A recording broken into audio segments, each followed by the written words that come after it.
Thank you all. Thank you. Please take a seat. It's good to see everybody. Good afternoon, and thank you all for having me. Thank you to Councilman Kramer for the kind introduction. I was talking with him backstage a little bit. My wife and I both love the city of Louisville, and have spent a lot of time there. So thank you for being here. It means a lot, and thanks for the kind words. And I'd say to all of you, whenever I was in the Senate and I welcomed a group from Ohio, and I know you guys represent the entire country or cities and municipalities all over the country, I would always just say, enjoy the town because it is your city.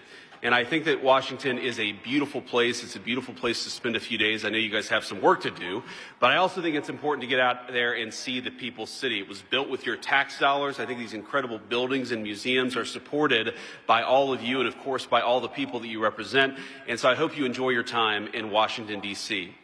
So I know you're all busy, and I know it's never easy to come here to Washington, especially on a Monday. So I appreciate the effort involved in getting here. And I also appreciate the mission of this conference. The work you all do back home is extremely important.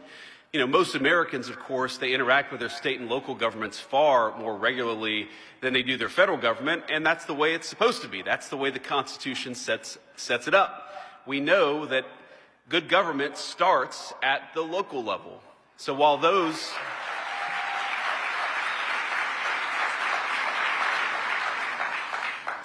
of us in Washington certainly take up most of the press attention, and we do that whether we want to or not, I want to acknowledge the enormous impact local governments have on the lives of our great American citizens. Now, the Trump administration believes in the wisdom of federalism and leaving local issues to local officials.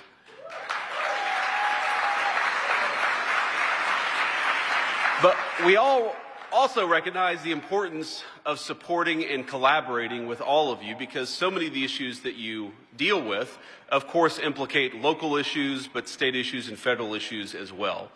And one area of shared interest between President Trump and I think every single person in this room is the importance of providing good housing for our citizens at a reasonable and affordable cost. And I have to say, I'm hard-pressed to think of a time in my 40 years of life where it's been so hard for normal American citizens to afford a home. Even renting a home has become a challenge, or worse yet, fallen completely out of reach for so many of our families.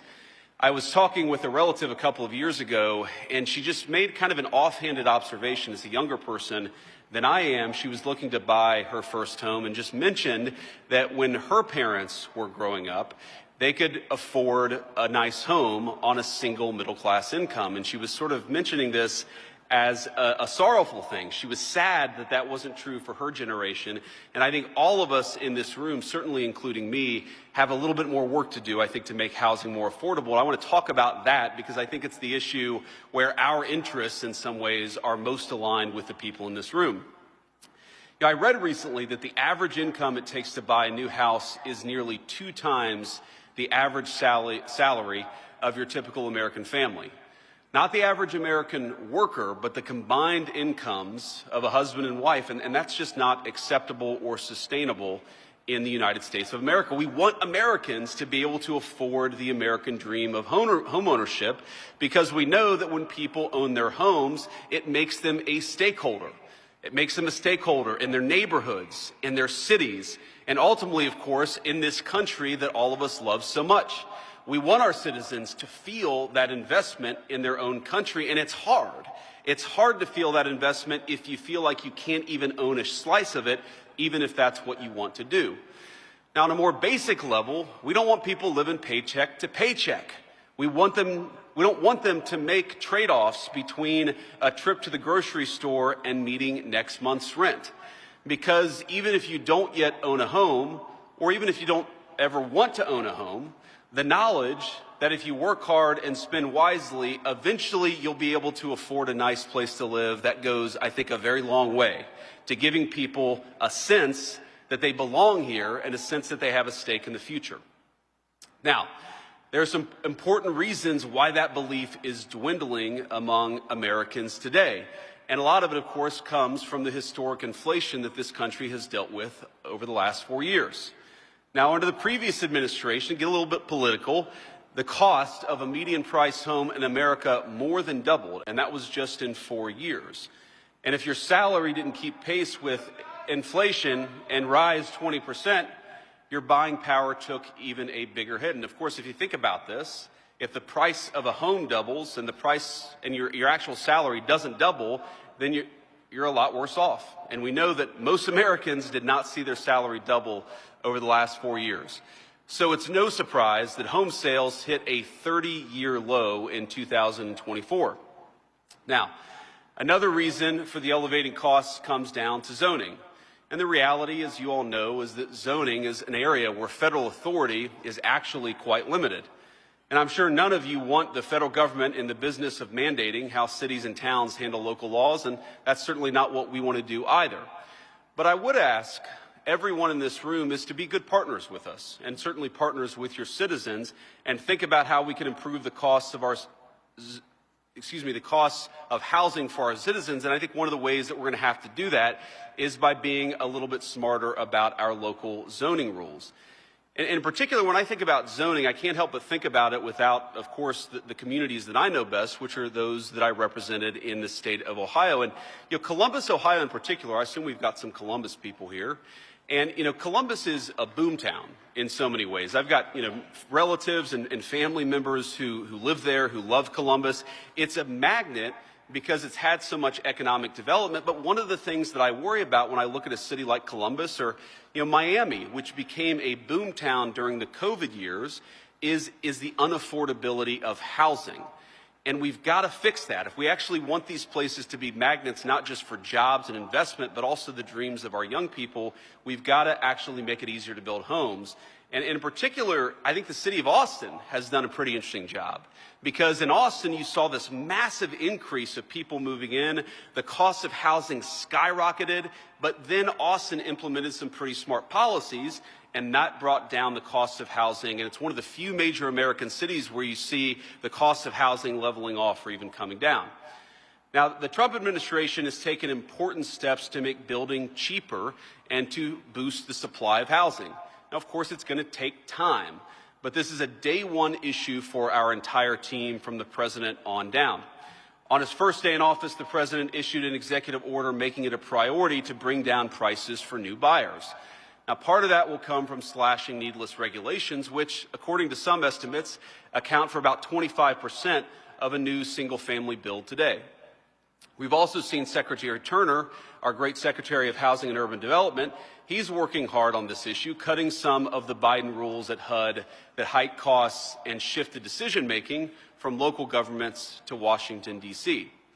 And Secretaries Burgum and Wright, and certainly Administrator Zeldin at the EPA, are putting in important work to bring down the cost of energy, which is, of course, a critical input to the cost of building a home, to say nothing, of course, of heating one and keeping its lights on.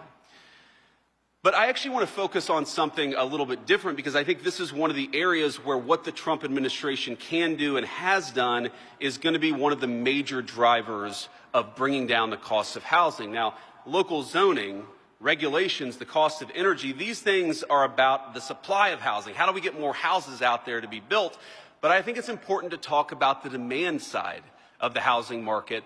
And so much of what we're doing in the Trump administration when it comes to the immigration issue is framed about law enforcement, about reducing fentanyl coming into our communities. And that is true. That is a big part of why we're doing what we're doing at the border.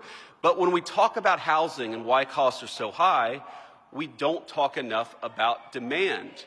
And one of the drivers of increased housing demand, we know, is that we've got a lot of people over the last 4 years who have come into the country illegally. And that's something we have to work on if we want to meaningfully reduce the cost of housing too. Now just think about this. If you allow 20 million people to compete with American citizens for the cost of homes, you are going to have a large and, frankly, completely preventable spike in the demand for housing. And that is what we, of course, have seen, because while we made it a little bit hard to build homes in this country over the last 4 years, we've also, unfortunately, made it way too easy for people to compete against American citizens for the precious homes that are in our country to begin with. Now, I'll say this, it's actually not just an American problem either. If you go to Canada, where because of their laws and regulations, they've seen a massive increase in the number of people who have come into their country. You go to the United Kingdom, you go across the world, and you see a very consistent relationship between a massive increase in immigration and a massive increase in housing prices. And we have to be honest about that. Well, I see one of our nice representatives out here wants to actually, I guess, continue to flood the country with illegal immigrants, making your communities and citizens unaffordable.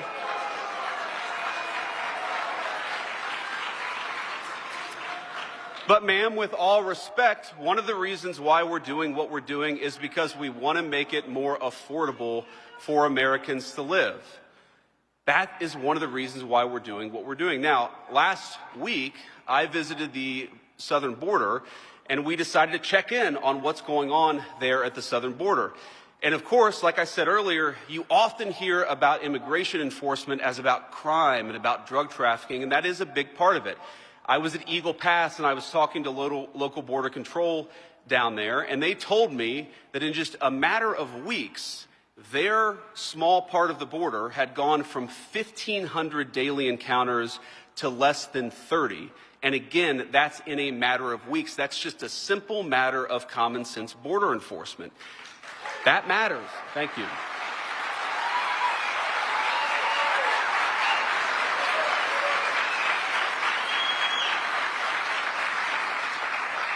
And let's talk about why it matters. I mentioned housing, but one of the things I heard down there, I was talking to the mayor in that community, and he said it's incredibly stressful on local resources. It's stressful on their local hospitals. It's stressful on their local schools to have this massive increase. And so while, look, I recognize there's a diversity of opinions here, clearly there is, I also think it's important to be honest about those disagreements, to acknowledge those disagreements, but to say that the reason why we care about border security is because we want your communities to be safer, we want them to be more affordable, we want there to be less drugs in our country, and we want your citizens to be able to live the American dream. It is the birthright of every single one of our citizens, and we're going to fight for it every single day.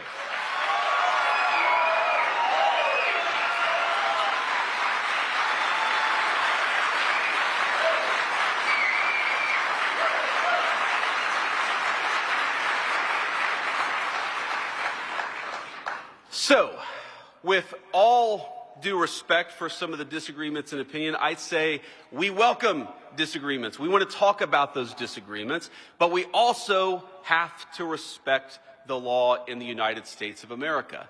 And I can tell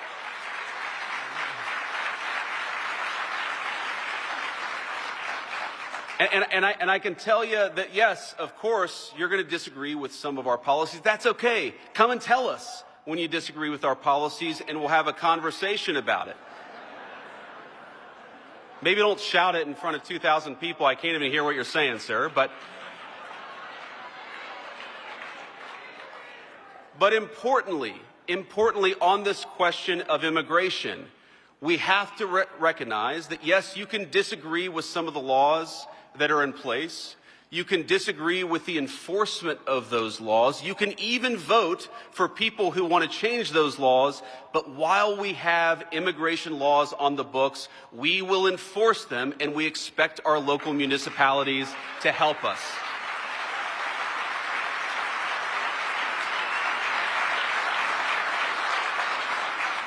So it will be the policy of the Trump administration to enforce the nation's laws, and it will be the policy of the Trump administration to say that it is not up to local cities to choose which federal laws that they're going to enforce. It's important. We can't do immigration enforcement with sanctuary cities. We've got to have everybody respecting the law, and that is going to be one of the major policy focuses, of course, of the Trump administration, and it already has been. And I want to just say one final point about this issue of housing and of the strains that immigration and illegal immigration in particular put on our housing stock. We know from economists that blue-collar folks are often those who face the biggest cuts in wages and in services when you have communities overwhelmed by illegal immigration. I come from a blue-collar family, and I think one of the main drivers is that we need to be able to give our citizens, black, white, or whatever skin color, whatever belief system that they have, if you are an American citizen, you deserve to have a government at the local, city, and federal level that fights for the American dream for you. And we've seen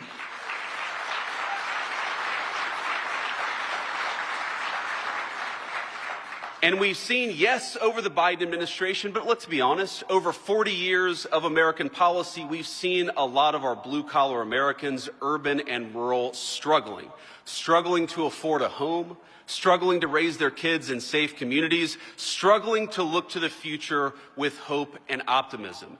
And so, with all respect for policy disagreements, I think that one thing that unites us in this room is that we want to give our blue-collar people in the United States of America a shot at the American dream again. We may disagree about how exactly to do it, but let's do it together. Let's fight for our people together, and let's reinvigorate the American dream for the American citizen once again.